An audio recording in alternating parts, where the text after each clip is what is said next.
Welcome, everybody, to WagerTalk Today. I'm Lawrence Presman. College football, 4 games in the bag, a whole week of football coming up.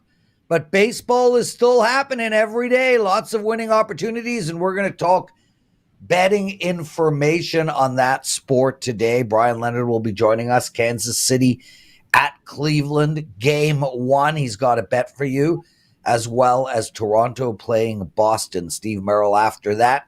He's going to look at the Astros and the Phillies and the Rays and the Mariners. Andy Lang has a UFC bet for us and an NFL future bet. And Teddy, your big game breakdown, is it happening today? Of course it's happening today. I didn't mean that. Your opening line report, is that happening at 1 p.m. today? Yeah, every Monday between now and Super Bowl. We will have the opening line report every Monday morning, 10 a.m. Pacific time, 1 p.m. Eastern, for those of you back east. Well, there we go.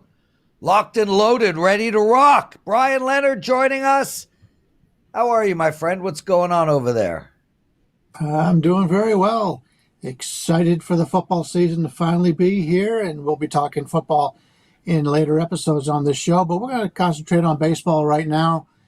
As I've mentioned in the past, when everybody's concentrating on one sport, it opens up ability to make money on another sport. And that's really what is happening with just about all of our baseball handicappers over here at WagerTalk.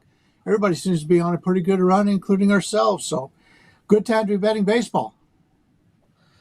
Yeah, and there's lots of opportunities this time of the year for baseball, and you've shown it. You're on a run. Steve Merril is on the show a little later. He's won 5 straight, 8 of 9. So people must pay attention to the sport, and especially now. Kansas City, they're playing Cleveland. Bri, you like under 8.5. Tell us why. Yeah, this is first of a 2-game doubleheader, obviously, today. It's a split doubleheader. But this game starts in about an hour, so I wanted to get this up right now. The Guardians have produced much better this season when facing lefties. They got a 113 WRC+, but they're facing one of the elite southpaws in baseball today, Cole Reagans. This is the first game of the split doubleheader. Nick Sandlin is the opener for Cleveland in the bullpen game. They'll be using their bullpen in this first game today. And as we all know, we talked about it all year, everybody knows the Cleveland bullpen has been terrific this season, so I expect a good outing out of the bullpen. Reagans enters with a 3.31 ERA, 1.15 whip. His whiff rate is in the 93rd percentile, along with an 89th percentile strikeout rate. His last game out, he allowed 4 earned runs in 5 innings against the Angels, but he's been very strong this year after a poor outing. In 4 other games this year, he permitted 4 earned runs or more. He followed that up with a total of 5 earned runs in 24.2 innings. He's bounced back very strong in that regard. And his only start versus the Guardians did not go well, so it's a nice bounce-back situation for him in that regard also, as he gets a little bit revenge on what Cleveland did to him before. Big series between these two. Cleveland right now a 3-game lead over Kansas City and Minnesota. I mentioned the bullpen for Cleveland. Nick Sandlin going probably the first 2 innings or so for the host. He's in the 94th percentile in the whiff rate, 81st in strikeout rate. And overall, 7 members of the bullpen have not have not pitched 2 of the last 3 days. So they'll be available. So despite this being a long day of baseball with a doubleheader, I think the pitching staff should be fine. It's unlikely that the Royals players will face the same pitcher more than once in this game.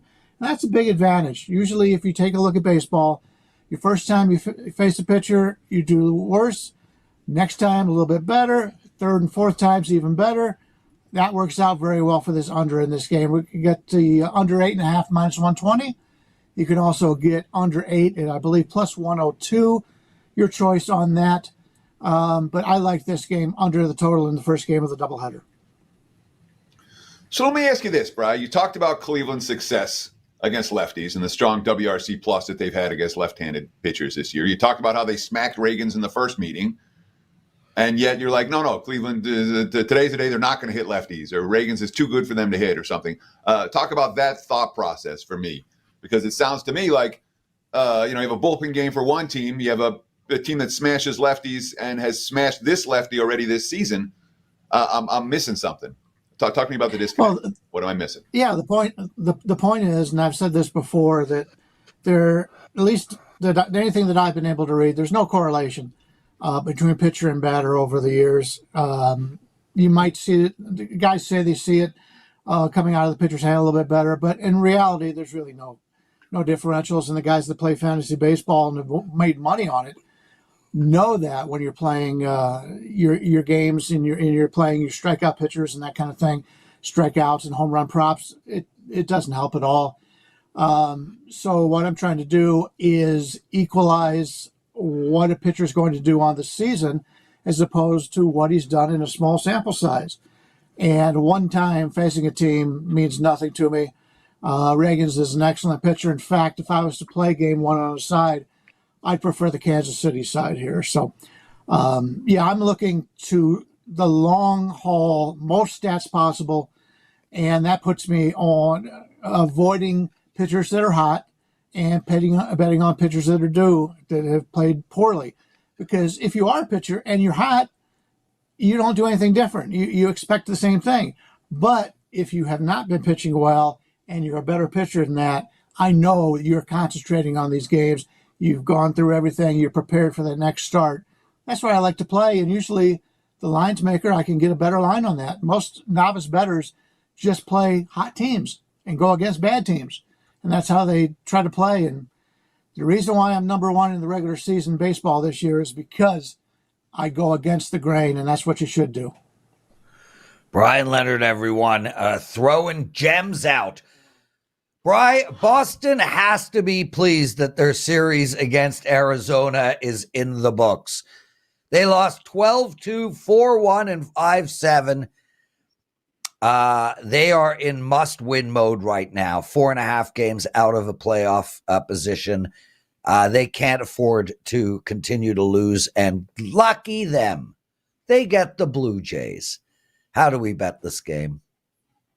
At first glance, you think this line is a bit high for the Red Sox. As you mentioned, they haven't played well as of late. After all, Jose Berrios is on the hill for the visitor. He's got a solid 3.79 ERA, 1.17 whip. But if you look closer, you see why he is installed as a substantial underdog here. First off, his expected ERA is 4.97. That's over a full run higher than his actual ERA, and that puts him in the 13th percentile in that category. He's also in the 14th percentile in expected batting average and 12th percentile in whiff rate. His strikeout percentage is 19.1, the lowest mark since his rookie year in 2016, and he has not pitched well on the road. He owns a 4.91 ERA, 1.28 whip. This is a good hitter's ballpark here in Boston. He's coming off 3 quality starts. This gets back to what I just talked about with Teddy about. He's coming off 3 quality starts, so you're buying high on him. If you're looking to back the Jays here, I look at the entire season. I look at what he's done the last few years. He's a big-name pitcher, but he has not pitched well this year. As opposed to Berrios, Nick Pivetta shows a poor 4.7 ERA on the season, but his expected ERA is 3.94, almost a full run lower. His strikeout percentage is elite in the 89th percentile, along with an 80th percentile extension, 78th percentile walk rate. If you take a look at his strikeout and minus walk rate on the season, and that's how you could tell if a guy is a good pitcher or not. That's what you want. If you're looking for one stat, that's the one I look for. It's at 22.7%. League average is at 17.2%. He's 5.5% better than league average in that regard. So throw out that ERA that he's had on this season, a 4.70. He's a much better pitcher than that. I like Pivetta here, and I think Boston is the way to bet this contest. So let me ask you this, Brian, because when you talk about Berrios and his numbers all season versus the expected numbers, and Pivetta's numbers all season versus the expected numbers, when you get to the end of August, which is where we're at right now, the guys that have been underachieving, aren't they going to continue to underachieve versus the advanced metric stats? And the guys who are overachieving, can't we believe that they're going to overachieve against the advanced metric stats moving forward? Or do we expect all the regression to come in the next 4 or 5 starts as August rolls into September. Yeah, it's not always going to come back in one outing or anything like that. But I'm a big believer in the advanced stats. It's worked out for me in hockey. It's worked out for me in baseball. Moneyline sports are a great way to be able to play that. So I understand what you're thinking on that is, but I prefer the advanced stats over the look of the actual stats. And so anything can happen. I mean, we've seen guys go out there that are the best pitcher in baseball. Well, just look at the Detroit pitcher just a few days ago. Really struggled. Luckily, his team scored a lot of runs, but he's probably going to win the Cy Young Award. And yet he gave up 4 runs or something in 5 innings. It does happen. But I would take a look at his season overall in that regard and being able to bet on him that way. Baseball is just like any other sport. 1 inch away from being a strikeout, the next pitch, the guy gives up a home run. It happens. How many times have we seen that in Major League Baseball? It's a game of inches. Lots. And if you watch the games and you look at the advanced stats, I think you know a little bit more than what the box scores show you. Bryan Leonard joining us. Bri, anything to promote? Yeah, we've got Customer Appreciation Day today. Everybody's got up a $5 package. I've got a nice $5 underdog going. Swept the board yesterday. 2 underdogs. Both underdogs won, including a 5% winner on the Oakland A's in a game that showed a lot of value if you take a look at the advanced stats. So I mentioned number 1 right now, regular season in Major League Baseball. I know Tokyo Brandon and a couple other guys play the preseason, and they make a lot of money in preseason baseball. I don't even play preseason football. I only want to bet on games that mean something, which is why I only do regular season and playoff sports. And it's worked out very well as number 1 in the season in regular season baseball this year, number 3 last year. Let's get on board this package right now and get our big best bet for today. And in fact, football coming up. It's already started. Didn't have anything. Gave out a free play that won the other day, but we'll have our football ready. And we do have a nice 4% play up in college football for this weekend. Bryan Leonard, outstanding stuff. Okay, Teddy, 1 guest in the bag. Steve Merril still to come. Same with Andy Lang. Lots of betting information still coming your way. Guys, please, if you don't mind, take a second out of your day and hit that like button. Greatly appreciated. Also, make sure to subscribe to our channel. Teddy, it is Customer Appreciation Day at WagerTalk. 1 play for $5. What do you have going for the clients tonight? I am passing on Monday. That being said, $5 Customer Appreciation Day, you better believe we're locked and loaded. Week 1 NFL.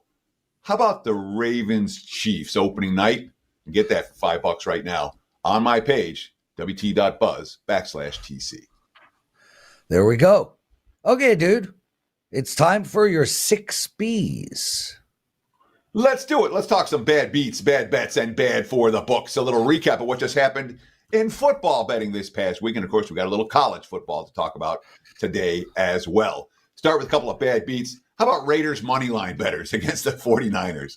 Not that there were that many of them, but they're +9, +280, +$3. What happens? A field goal to tie. At least go for 2 in the second half, brah. Really? Yeah, +9. Cashes, +$3 against San Fran. Not so much. Tough if you had the Raiders on the money line in that ball game. How about the Bengals? +7, right? They were +2.5. Good value there. You know, the under sitting 34.5, down 36.5. So if you bet Cincy +7, and the under, you know, you're sitting there feeling pretty good. And they score the touchdown that the backers needed, 20-14. There's under 4 to play. Give Indy a first down or 2, take a knee. It'll be Bengals and under or Bengals and push. So what happened? Colts get 1 first down, the 2-minute warning, running up the gut from midfield on first down. What? Since he's calling timeouts, and then another after second down, and now it's third down. A first down ends the game. Nobody scoring if they punt. And, of course, 3rd and 4 from the 40. Demetric Felton for Indy breaks the 40-yard touchdown scamper. The kid out of UCLA. Now he's deciding preseason games, side and total. Tough beat for Cincy backers. Tough beat for underbackers in that ball game. Texans minus 4.5 versus the Rams, 17-9 Houston, late fourth quarter. The Texans are driving in LA territory. They get stuffed on fourth down, no field goal, no points, just enough time for one last LA drive. The offense done nothing all day, and you know how that goes. 17-9 goes to 17-15. Texans final, Houston minus 4.5. No good. Some tough beats over the weekend in preseason action. When it comes to bad bets, let's see. SMU opened minus 21. They closed minus 28 at Nevada. Oops. They only scored 29. They were lucky to win. Part of an 0-4 college football favorites day on Saturday. SMU, they were a bad bet. Montana State, similar story. Opened minus 9, closed minus 13.5 at New Mexico. At least they rallied to win the game. Never sniffed a cover either. They did a 93-yard touchdown run miracle to even have a chance in that contest. Montana State money. That was bad bets. Anyone who bet unders after unders catch 80% over the first 2 weeks of preseason did not do well. This past week, 11-5 to the over in NFL preseason action. And a bunch of bad bets. Niners +3 up to -9 against the Raiders. We talked about that 24-24 tie. San Fran, bad bet. Cowboys -3 up to -4.5. The Chargers won that game straight up. Trey Lance, an interception machine in that contest. The Steelers -3 to -7 against Detroit. Steelers started and played great. 7-0 with Russell Wilson. Justin Fields in 14-0. And now it's the fourth stringers for Pittsburgh the rest of the way. Detroit is Hendon Hooker scrambling out of the pocket. It was 14-all by halftime. The Lions ended up winning that game. All the Pittsburgh money, bad bets. And, of course, Sunday night, the Patriots from pick all the way up to -6.5/-7. The Pats offense can't be laying in even a preseason game. They lose outright by double digits. New England money, bad bets. When it comes for bad for the books, look, I use a free play here on WagerTalk Today. Every sharp dollar came on Georgia Tech plus the points. I gave out the Yellow Jackets to you twice this summer. Ramblin' Wreck wins straight up against Florida State in Dublin. That wasn't a good result for the house. In preseason action, Colts took a bunch of money. -2.5 to -7. They beat the Bengals by 10. We talked about that in bad beats. That wasn't good for the books. The Jags bet up to -7.5 against the Falcons. 31-0 final in that game. That was bad for the books. The Buccaneers from +1.5 to -3.5 against the Dolphins. They win by double digits. That was bad for the books. The Packers +1 to -2.5 against the Ravens. Not the same old preseason Ravens, boys. We've been talking about all preseason. Green Bay 30-7 blowout. That was bad for the books. The Panthers Bills. This was a disaster for the books. Bad enough, I'm going to ask Art DeCesar about it when we talk to him on Wednesday. Buffalo -4.5 to Carolina -4.5. It's a 9-point move. And then on game day, it bounced back and forth, 4.5, 5, 5.5. Guess where it landed? Carolina wins by exactly 5. That might be the worst possible outcome for a preseason game in recent memory. Again, we'll ask Art about it on Sunday. It certainly was not on Wednesday. It certainly was not a good result for the house.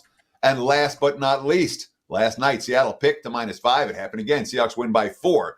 Tough beat for Seattle backers at the bad number, with the Browns' final touchdowns getting scored with 8 seconds left. Nonetheless, lands in the middle, and most of the bettors were able to cash. That, not a great result for the house either. So there you have it. Bad beats, bad bets, bad for the books. We won't have nearly as many in the NFL when it comes to line moves for week 1 and beyond. Preseason, these line moves all over the place. Some of them win, some of them lose. We just talked about it. Lawrence, there you have it. Back to you, my friend. Teddy, let's keep the show moving along, baby. Steve Merril joining us. Steve, how are you? How was your weekend? Hey, it's going well. You know, Teddy's talking football, but I've been focusing on baseball. 5-0 sweep the last 3 days, 10-1 over the past week. I think I'm looking it down, 13-2 the last 15. And Prez, you know it's going well when you're upset about a 13-2 run, because one of those 2 losses was a 2-0 blown lead in the top of the 9th a week ago. Could easily be 14-1. So, Teddy, I put one NFL preseason play, Browns over Vikings a couple weeks ago. I think a lot of sharps are on that. And I was like, I'm done with this. I'm not trying to play the guessing game. And I'm so glad I sat back this preseason, because it was pretty random from what I saw. A lot of the sharp moves don't look like they did too well. And you talked about all those underdogs in college football week 1. I sat out college football week 0, that is. But we're ready to go this week. And huge college football card starting Thursday. And we will have some big best bets this week. But yeah, Prez, baseball's been going well. I've been picking my spots, and, you know, there's still money to be made on the diamond.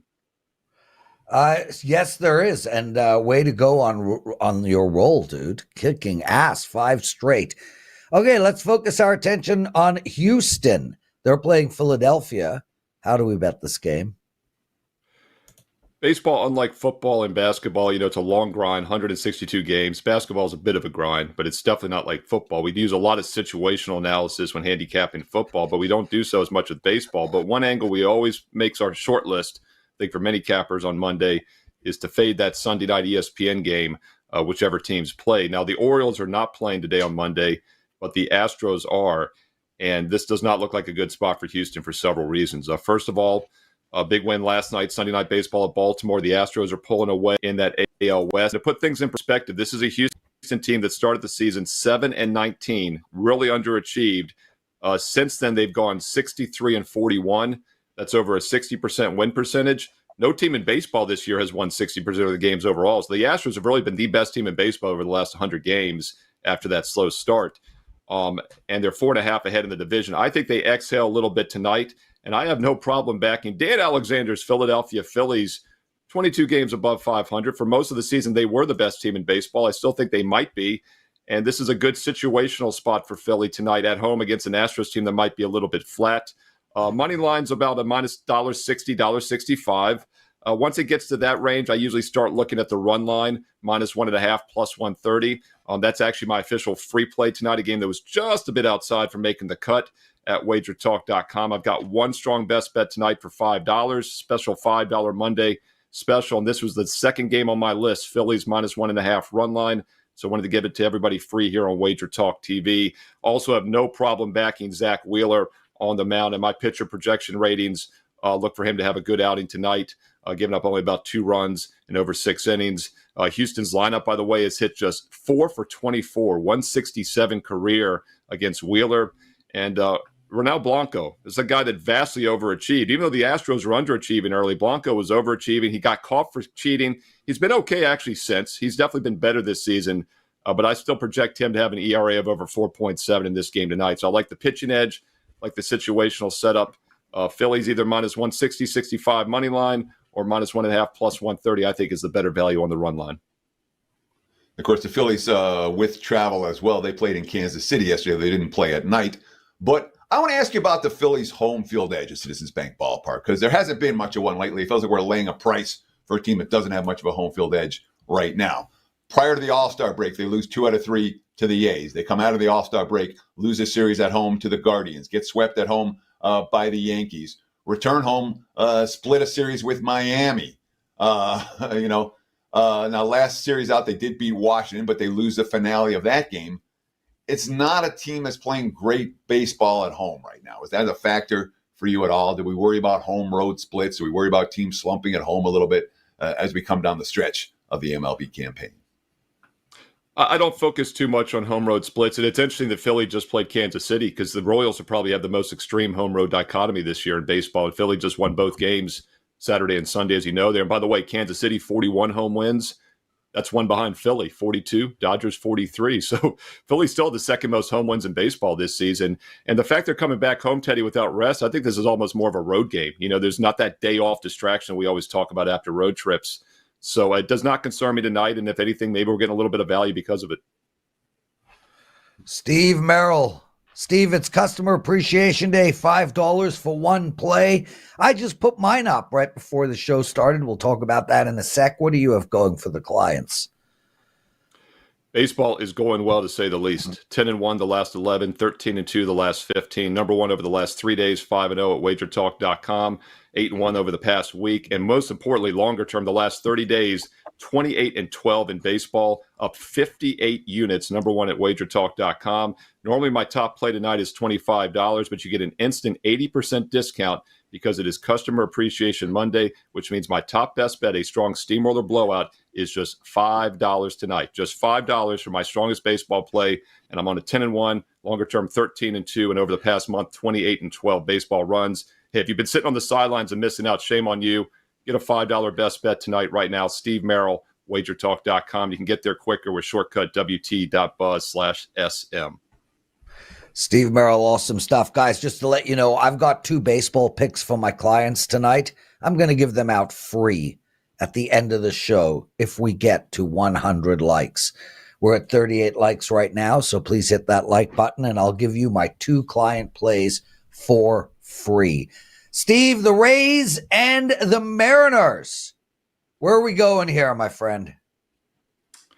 So we talked about how the Houston Astros are pulling away in the AL West, and the team they're pulling away from is the Seattle Mariners, a team that led this division for most of the season, despite really being a mediocre squad. And if you look at run differential for the first time this season, their record is weaker than what it should be. And it's been the exact opposite all year. Their record was better than what it should have been. They've been a 500 team all year based on run differential, and now they're 66 and 65.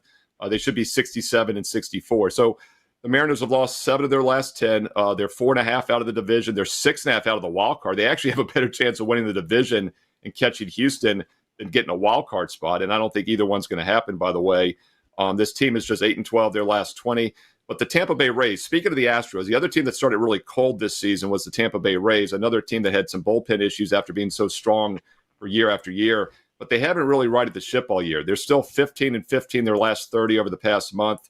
They're in the very tough AL East on the outside looking in, 11 and a half back in fourth place, 7 back of the wild card. And the Rays are a team that's used to making the playoffs. And these are the type of teams I think you have to be very careful with over the final month of the season, because I'm not going to say they're going to toss the towel, but it's very hard when you've had winning year after year championship seasons, and you kind of know it's over, to get up for that month of September. So they're a team I'm looking to fade here in the near future. I think tonight's a decent spot to do it with the Mariners. Seattle's been a much better team at home this year, 12 games up over 500 at home versus 11 down on the road. That's a 23-game differential home road. They have one of the more pitcher-friendly parks in baseball, and I think their rotation and lineup is built for that. We see a very low total once again at 7.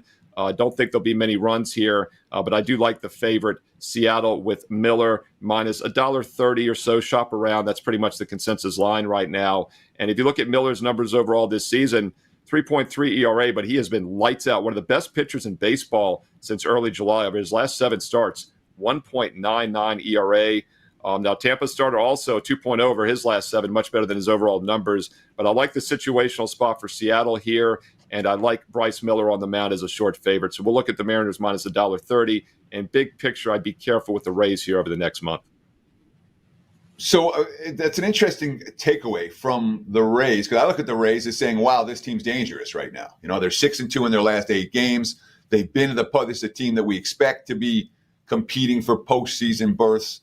And they're still very much in the mix. Obviously, 7 games out of the final playoff spot right now, but it's not like they're playing sub-500 baseball. They won 6 of their last 8. So talk to me about Tampa and your thought process why this team's a fade versus this team's a bet on, because I'm kind of looking at them the other way. Well, they've won 6 of their last 8, but they're 1-3 their last 4. They're 9-11 their last 20. So, it depends. We'll see. I think the next week or so, Teddy's going to really tell us what to do with the Rays. If they make a run here and they win like 3 of their next 4, I'd be cautious. But if they do drop, say, 3 of their next 4, then it's over. And that's when I think you really have to be careful. So heading into September, we're going to know if the Rays are still in contention or not. I don't think they will be. And that's when I would say in the month of September, I'd be very careful with Tampa Bay. Steve Merril, thanks for joining us, brother. Keep kicking ass. I hope your 5-0 run is 7-0, 10-0, 15-0, etc., etc. Teddy covers. Let's get into your big game breakdown. Big game breakdown. Let's talk some MLB for Customer Appreciation Day, $5 Monday. Again, every capper at WagerTalk.com's got a package up there for just $5. I've got one for the opening night of the NFL season, KC in Baltimore. You get it right now on my page, WT.buzz/TC at WagerTalk.com. You get that play right now for only $5. Let's talk about the White Sox and the Tigers. And look, when it comes to late August, September baseball, I want low-hanging fruit. And fading the White Sox is most assuredly low-hanging fruit. This team's getting worse, not better. You expect bad teams to struggle in August, but the manager's already been fired. The trading deadline's already over. The prospects have already been called up. They are what they are. This is a team that opened 3-22. They actually went 11-9 over a 20-game span after that 3-22 start. That's their only positive 20-game stretch of the entire season. That was back in May. They had 4 winning streaks of 2 games or more during that span. Of course, they followed that up with a 2-18 their next 20. But this is a team that was 27-67 on July 10th after beating the Twins. Awful. Since that time, well, they're 31-100 now. That's 4-33 in their last 37 ball games. Home series against the sub 500 Tigers. Chance to win a game or two? No. They've been outscored in this series 27-10 the first 3 games. Every loss coming by 3 runs or more. Lifeless baseball. They had 4 errors yesterday in the blowout loss. All right. Fading the White Sox in this price range is low-hanging fruit, in my opinion. I know why it's so cheap. All right. It's so cheap because the Tigers, A, aren't that good a team, and B, their starting pitcher is someone who doesn't have a whole lot of strong stats in the minor league. We got Madden going today for Detroit, and he's pitched at AA and AAA this year, 3-5 record with a 6.98 ERA in the minors. One of his catchers from the minor leagues, Dylan Dingler, is playing for Detroit right now.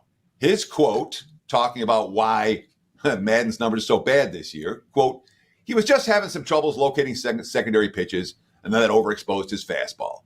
Fastball is really good location-wise, and is able to drive down his other pitchers to the optimal location, whether it be cutters up and in, sliders down and away, and splitters down. All right? Ty Hinch. A lot of it with Ty is being able to use his pitches correctly. The splitter has come along, the breaking ball has come along, the fastball is a continued work in progress. It's making adjustments from delivery to usage, and a combination of those two. In his last 4 starts, 24 innings, only 5 walks while striking out 37. I'll give him a shot today against a White Sox team that is an easy fade in any reasonable price range. Give me Detroit, -145, -150, the prevailing number. Looking at that WagerTalk free live odds screen. There's your big game breakdown. Lawrence, back to you, my friend.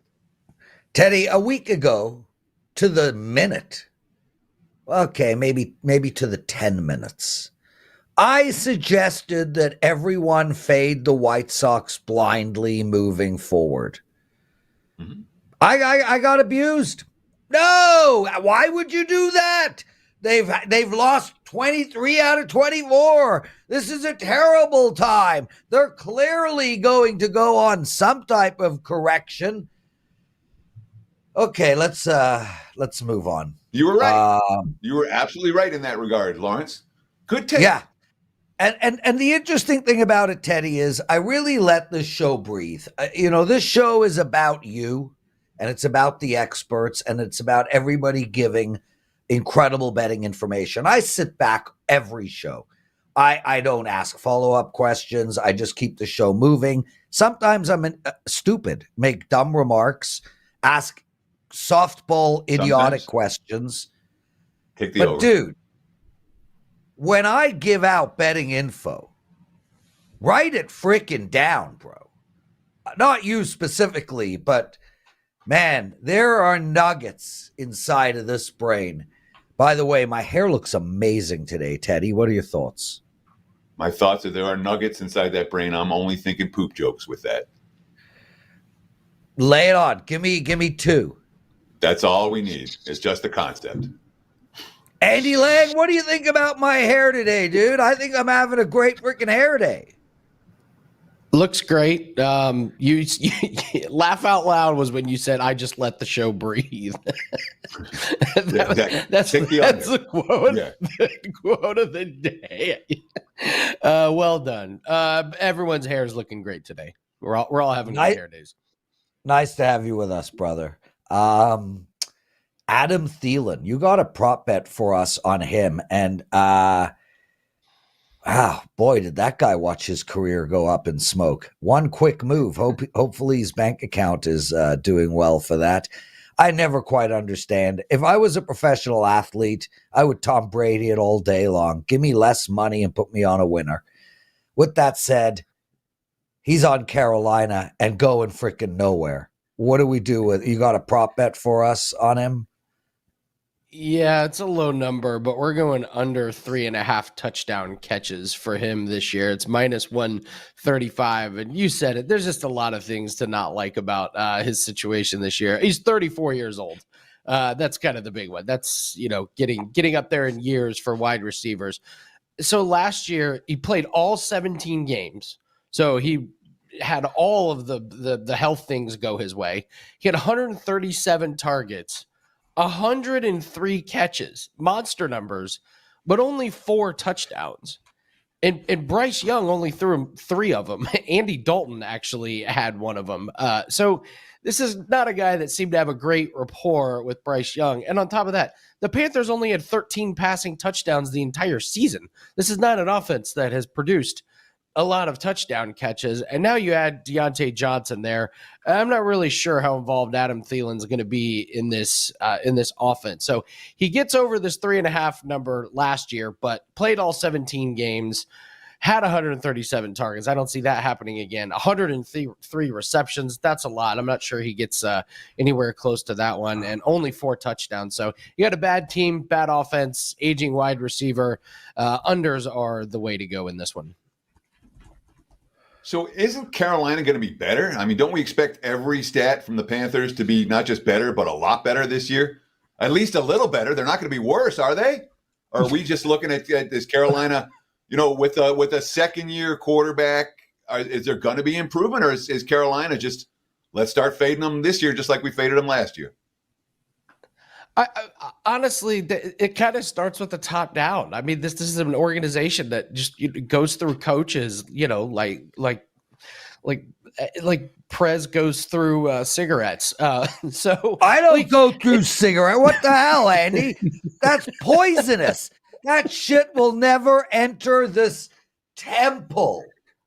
Yeah. Again, I don't have any faith in the Carolina Panthers. Yeah, they might improve a little bit. Okay, let's say you don't have any faith in me not smoking. I was like, no, I have faith in you. You're good. Okay, so what do they go from 13 to 17 touchdown passes? It's still not a prolific offense, and I just don't think Adam Thielen's going to be that guy. You would hope they would be better, but this Panthers, they haven't shown any signs of being better. I would have to see it to believe it. And the great Kelly Stewart and I have been talking about these wide receiver props. If you took every under on the total touchdowns on wide receivers every year for the last 4 years, the unders would have hit it over 60%. So when you're looking at these, Teddy, you do this too with futures. We're really looking at some of these unders. There's just a lot of things that can go wrong for guys. Andy Lang joining us. Adam Thielen under 3.5 touchdowns, juiced to the under. Andy, we got UFC. No, it's not UFC. It's MMA, but it's not UFC. And Jake Paul is pretty pissed at Dana that he won't put a John Jones Ngannou fight on the Tyson card. Not that Dana gives a shit. Ngannou against Ferreira, October 19th. Why are we discussing this fight now? Because I think you want to get the best number here. This is a super. It's a super card. PFL's putting on this big card. You've got Ngannou versus Ferreira. You got Cyborg is fighting on this one. I do not know what world Francis Ngannou needs to be this big of a favorite. The value is completely on Ferreira. I think Ferreira knocks him out. So Francis Ngannou, he hasn't fought an MMA fight in 2.5 years. So he's in UFC. He becomes champ. He makes it very clear he wants to be paid. Dana White refuses to pay most of his fighters. So Francis leaves, works out a deal with PFL, and works out a deal with boxing. And that's fine. Francis Ngannou is chasing money. He's very open about that. More power to him. But he does these boxing matches. He does this weird one against Fury. Fury pretty much openly didn't train at all for it. And the last time we saw Francis Ngannou in a boxing match, he got knocked out cold by Anthony Joshua. I mean, put on his behind. And now we're expecting Francis Ngannou to be a big favorite against a guy who's won 4 in a row in the PFL, all 4 wins by knockout.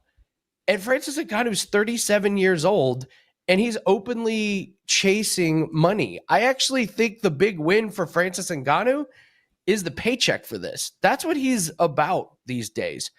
Ferreira has the most to win by this. If he gets to knock out a legend like Francis Ngannou, and I just watched Francis Ngannou get knocked out by Anthony Joshua, I think Ferreira puts him away in the first or the second round, and we're getting plus 240 right now. I think the closer we get to this fight, the more people are going to come to the realization, like, why is Francis a minus 300? The line makes no sense. I think you want to lock this one in now. With that said, from a betting info, great stuff. But as far as chasing money goes, as a 37-year-old, when you're not in a team sport, chase away, Francis. You don't have much opportunity, so you might as well go for it now. And yeah, we could do a whole show about Dana White not paying his fighters correctly. We pay our handicappers correctly, though, Andy. That's for damn sure. What do you got to promote? No, well, I'm announcing here. I'm forming a WagerTalk union. No, I'm just kidding. What do I have Andy to Lang promote? will no longer be with WagerTalk anymore. You can find him at. Find me on X at. Well, we're just having a magic run. 26-8 all sports in August. We're up 138 units in 2024. 12-4 MMA. I know Ray in the chat room is like, everyone's number one at WagerTalk, so I won't go over all the number ones. Let's just say we're kicking ass. We got a $5 Dana White Contender Series best bet that is up only $5. We had a great week last week in MMA 3-1, including hitting a 5%. So no UFC this weekend. So we got to get our MMA profits in on Tuesday. It's only $5. 12-4 run in MMA. WT.buzz/AL. There we go, Andy Lang. Brilliant stuff. Guys, it's Customer Appreciation Day at WagerTalk. $5 for a singled out play from each handicapper. Teddy has your Thursday night NFL bet up. It's only $5. My NFL bet is up for week 1 as well. It is a 4% play. I have not had a 4% play in over 2 months of betting. These plays are very, very rare for me. I'm on a 20-6 run in 4% plays. It is a total. It is a prime time game, and it is only $5. So please buy both Teddy and my $5 customer appreciation play over at WagerTalk. Both primetime games, different games, and both should win. Teddy, I asked for 100 likes. I said I would give away both my picks in baseball for today. We did not get to 100 likes. We got to 87, so I'm going to give out one of them. And that, my friend, is the Minnesota Twins. Minnesota Twins on the money line tonight against Atlanta.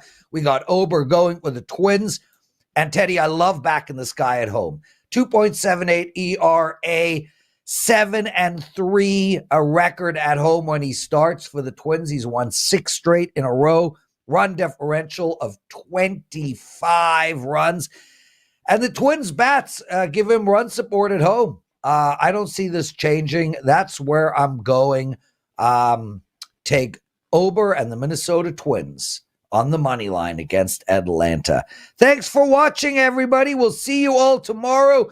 Great lineup this week, that's for sure. And guys, Gianni is on tomorrow's show. I know he's a fan favorite of everybody's, so I just wanted to give you all a heads up. He'll be doing tomorrow and Friday. He's also the $2 handicapper.